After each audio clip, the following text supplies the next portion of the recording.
नमस्कार मित्रों, आज हम पशुओं की बीमारी के बारे में जानेंगे। और पशुओं की बीमारी, पशुओं में बीमारी होती क्यों है या क्या कारण है होने के, इसको जानेंगे। पशुओं में जो बीमारियां होती है, सबसे ज्यादा हम लोगों को क्षति उसी से होती है, कहीं आर्थिक रूप से।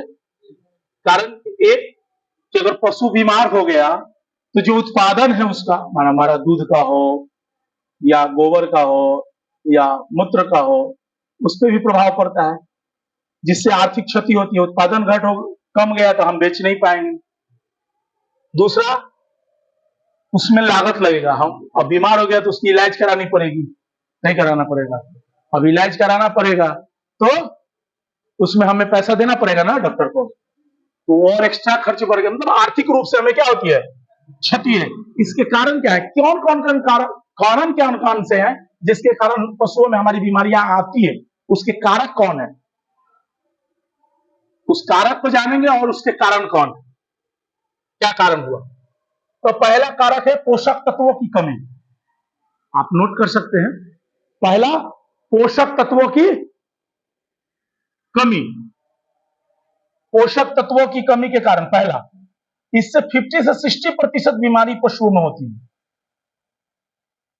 पोषक तत्वों की कमी, जो आपको आहार में बताए भी हम, तो पोषक तत्वों की कमी के कारण, ये कारक पहला है, जो पोषक तत्वों की कमी पशुओं के शरीर में हो जाता है, उसके कारण पशुओं में 50% तक बीमारियां होती है, इसके कारण से।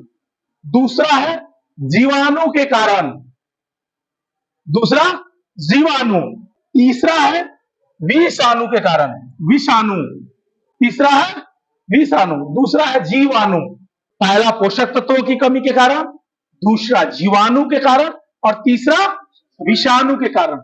मुख्य रूप से ये तीन कारण या कारक है जिससे पशुओं में बीमारियां फैलती।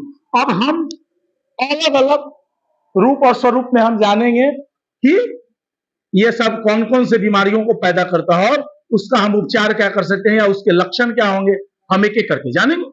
एक पशुपालक होने के नाते खुद से क्या उपचार कर सकते हैं, कारण पूरी पशु का इलाज आप कर नहीं सकते क्योंकि आप डॉक्टर नहीं है। लेकिन एक पशुपालक है, तो पशुपालक है तो पहला रोग की पहचान होनी चाहिए।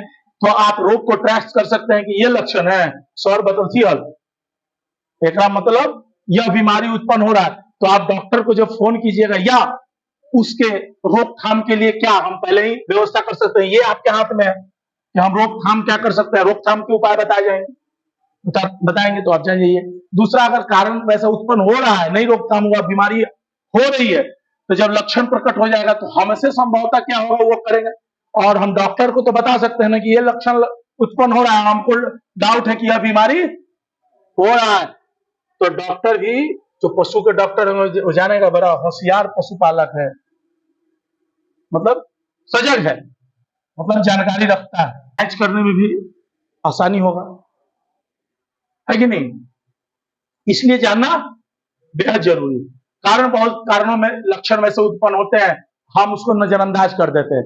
नजरअंदाज क्या कर देते हैं कि ना लगता है ऐसे ही हो रहा है, कि मौसम के कारण हो रहा है, तो हम लोग ये चीज क्या करते हैं, आप लोग ये नजरअंदाज करते हैं। और नजरअंदाज करने का कारण क्या होता है, बीमारियां विकराल रूप, माने उसके स्वरूप बदल जाते हैं, स्टेज बदल जाता है, दूसरे स्टेज में चला जाता है जो भयंकर होता है। और जब मालूम चला पशु मौत और जीवन के बीच में फंस जाता है, डॉक्टर कह देता है देखते हैं भाई, कोशिश कर रहे हैं, गारंटी नहीं दे सकते कि बच्चे बचा रहेगा, होता है ना, ये चीज है।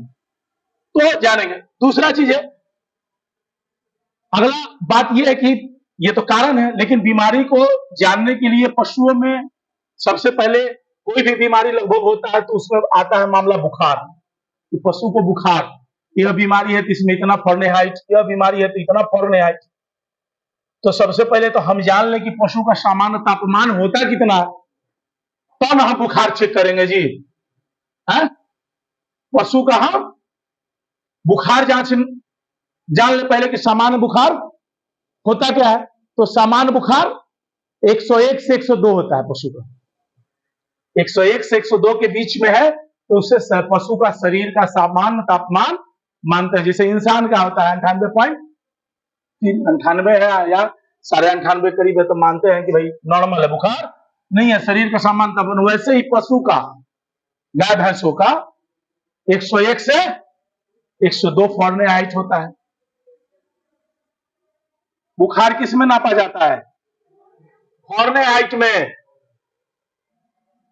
तो उसको हम चेक करेंगे, तो उससे ज्यादा जब होगा तो हम जानेंगे कि भाई शरीर का तापमान क्या है, पशु का ये है। और सबसे बड़ी बात है, तापमान नापने का यंत्र कैसे नापते हैं? थर्मामीटर से। अब 3 ठो देखिए, आप थर्मामीटर का हम फोटो लगाए हैं, है ना। अभी वर्तमान में 3 किस्म का थर्मामीटर है जिससे हम बुखार नाप सकते। ये तो पुरानी पारा वाली है ना, शीशा जैसा रहता है ना पहले वाला। अब ऐसा है कि बहुत से पशु पालकों को देखे हैं कि ले रखे तो हुआ है, अब चेक करता है, उसको पता नहीं चलता, करने पड़वा गया, पूछता है सॉरी में पारा कहाँ है, पूर्वक तुमको पता नहीं चल रहा है, देखो यहाँ बीच में है ये, तो कहता ना समझ में आ रहा सर। तो ये वाले जो थर्मोमीटर ये सबके समझ में नहीं आता, तो झाड़ते रहता है, चढ़ रहा है, कने चढ़ रहा है, कने उतर रहा है, उसको पता होता नहीं चलता। कोई बात नहीं। अब क्या है, टेक्नोलॉजी बढ़ा है, तो दूसर का आ गया है, आ गया ना डिजिटल। ई में तो पता चल जाता है। दूसरा, ई जब लगाते थे तो टाइम देखना पड़ता था कि भाई आधा मिनट से ऊपर तक कम से कम रखना है। अब क्या है, इसमें आपको घड़ी का टाइम वो देखने का जरूरी नहीं है, डिजिटल भी एकदम ऐसे इस तरह से लिख देगा है। दूसरा, जैसे ही इसका टाइम फिक्स होगा तो क्या होगा, चीटी चीटी आपको आवाज देने लगता है, वार्निंग देता है, भाई निकालिए अब हमको, हाँ अब हम यहाँ नहीं रहेंगे, ठीक है ना। लेकिन मान के चलिए कि ये दोनों जो थर्मामीटर है, इसका उपयोग तब हम कर सकते हैं कि 5 पशु है, 10 पशु है, 15। मान के चलिए आप बड़े फार्म डेयरी बना दिए, तो कारण है कि एक हेल्थ कार्ड बनता है पशु का, क्या है, हेल्थ कार्ड बनाना चाहिए, स्वास्थ्य कार्ड बनाना चाहिए। भाई पशु है, वो बीमार कब हुई, या उसका बुखार सुबह शाम, एक्चुअली कहा जाता है कि चेक करके लिखिए, सुबह में ये था, शाम में ये था, एक औसत है। बीमार हो चाहे मत, उससे उसको उसके रोजमर्रा की जिंदगी में उसके शरीर में क्या घटित हो रहा है आपको पता चलता रहेगा। कोई डॉक्टर भी आएगा, जब उसको रिकॉर्ड दिखाइएगा तो उससे उसको इलाज करने में सुविधा होती है, तो वो बनता है। तो अब वो बनने के लिए चेक कर रहा होगा, तो 10-20 पशु होगा तब तो ये दोनों ठीक है।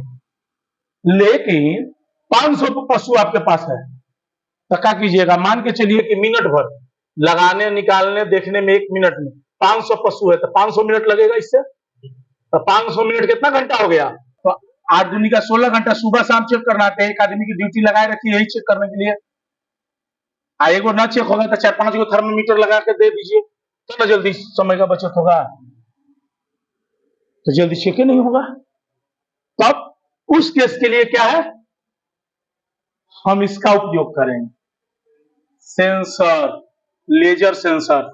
इससे एगो लेजर लाइट निकलता है और सेंस करता है, और वहां से लाइट टकरा कर वापस आता है तो टेम्परेचर। अब इसके लिए मालूम चला 1 मिनट में 50 को चेक कर लीजिए, बस मारे चेक किए, लिखते जाओ जी, लिखते रहो, नोट कर रहा है कि नहीं, फास्ट होता है। मतलब अत्यधिक पशु होगा तो हम इसका उपयोग, आप कोरोना काल बीता है तो ऐसा देख सकते हैं, नहीं देखना है बुतरुआ का चेक हो रहा है, ऐसा नहीं है कि पशुओं का चेक होता है, इंसानों का चेक हो जाता है। जो थर्मामीटर पशु के लिए इस्तेमाल होगा वो इंसान में भी वही थर्मामीटर, उसके लिए पशु के लिए अलग थर्मामीटर तो नहीं बना है। अब रह गया कि थर्मामीटर का उपयोग करेंगे कहां, कहां चेक करेंगे, कनवा में, हाँ पशु के मल द्वार में, नहीं कि जैसे आप आंख में दबाते हैं, मुंह में डालते हैं, पशुओं को मुंह में डाल दीजिएगा, नहीं, उसके मल द्वार जो पैखाना का रास्ता होता है उसमें लगा करके हम चेक करते हैं, ठीक ना। अब ऐसा नहीं कि पशु को चेक कर रहे हैं और उसी थर्मामीटर से हम चेक कर रहे हैं, नहीं करना चाहिए।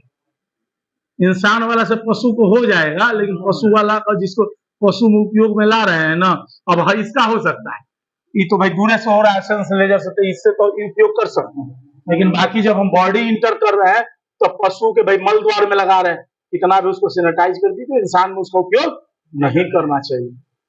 आज समझ में, ठीक है। तो ये हुआ बुखार चेक करने का यंत्र और तरीका, ठीक है।